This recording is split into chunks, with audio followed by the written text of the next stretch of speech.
নমস্কার বন্ধুরা, পুষ্পর রান্নাঘরে তোমাদের সবাইকে স্বাগতম। আজকেও চলে এসেছি দেখো আর একটা মেনু নিয়ে। আমি এখানে রাঁধুনি ফোড়ন দিয়ে দিয়েছি, আর এখানে মূলো দিয়ে আলু দিয়ে নিরামিষ রান্না করব। কে কে মূলো পছন্দ করো অবশ্যই কিন্তু কমেন্ট করে জানিও।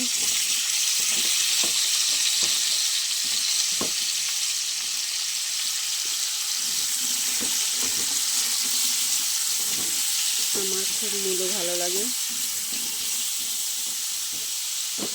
তাই আমি রান্না করছি।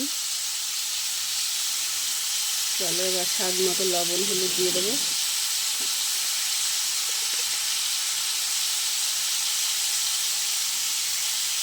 স্বাদ মতো লবণ দিয়ে দিলাম, হলুদ। এবার একটু নাড়াচাড়া করে জল দিয়ে দেবো, হালকা একটু ভেজে নেব।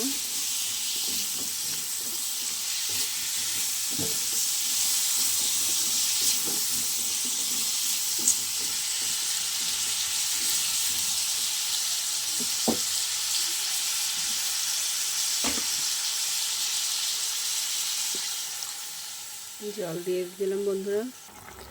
দেখো বন্ধুরা, খুব সুন্দরভাবে ফুটে গেছে, সিদ্ধ হয়ে গেছে। আমি একটু ধনেপাতা কুচি দিয়ে দিলাম। চলো এবার নামিয়ে নেব। কেমন লাগলো তোমাদের মূলোর ঝোল অবশ্যই কিন্তু কমেন্ট করে জানাবে।